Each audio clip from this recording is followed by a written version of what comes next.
A while back you did the document design group battle. Who won?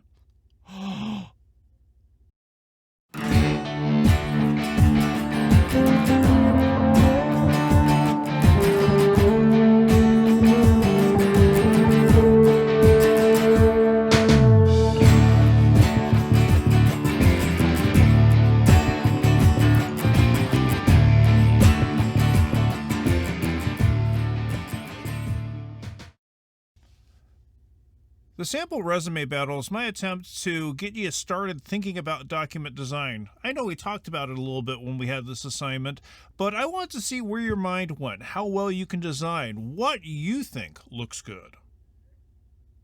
So let's talk about that sample resume. This is written by an actual student who actually took the class. I changed all the identifying information, stripped out all the formatting.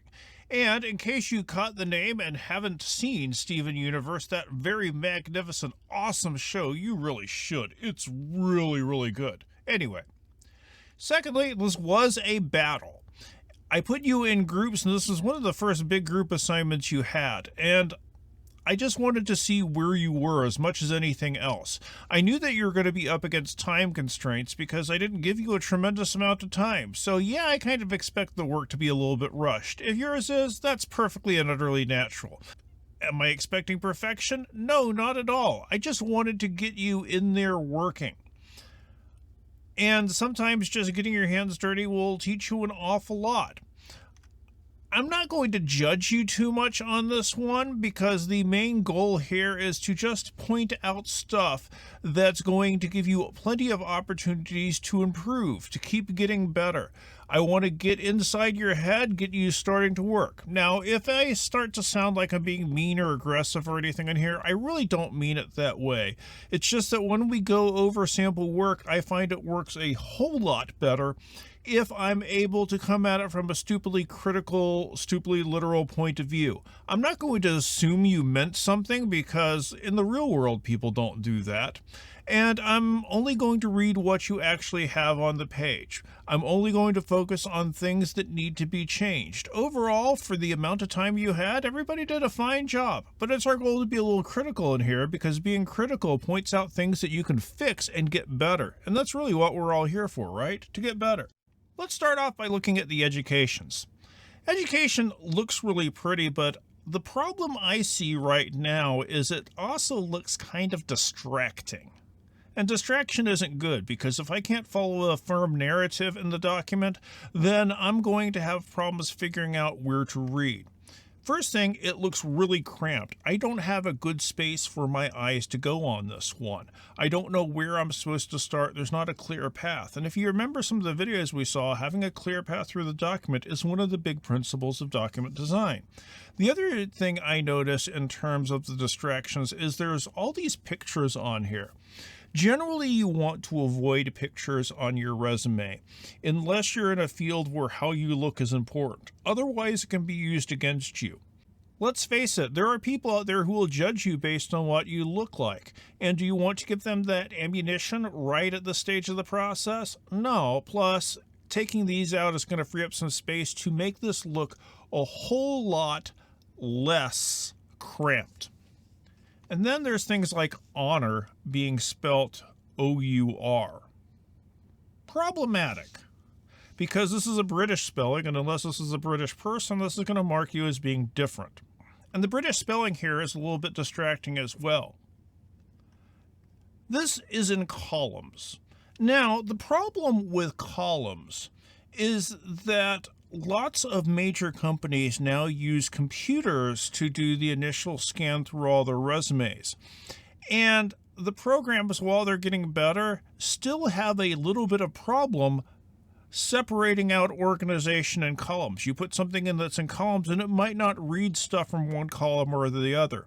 When I was last applying for jobs, they had this feature in a few websites where I'd have to upload my resume and they would try to automatically populate their system. And my first resume was in columns as well, and the system that was supposed to transcribe stuff from my PDF resume into their system didn't work at all. So columns, while I understand their appeal for this purpose, and a lot of resume experts say this, don't really help you like you think they would. Let's look a little bit more detail. And particularly, let's look at how this information is laid out. First off, notice that the headings don't line up. If we pulled up the full resume again, you'd see that they're on the left-hand column. They really don't line up, but here you can see there's a bit of a gap. Look at the bullets, though. The bullets, too, also don't line up. Consistency is good. I know Word does a lot of weird things, but it's worth getting these things right because details matter. And lots of people who look through resumes are looking to see how detail-oriented you are. If the document doesn't have everything they need, that might be a problem. Let's talk about the transportation one. First thing you need to know about it is it looks a little cramped. I've said in the past that you should keep your resume to one page unless you earn it for the second page. But with this much stuff, this just looks overwhelming.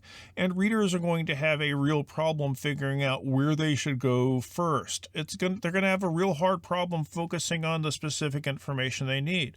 This is a case where going to the second page probably would help.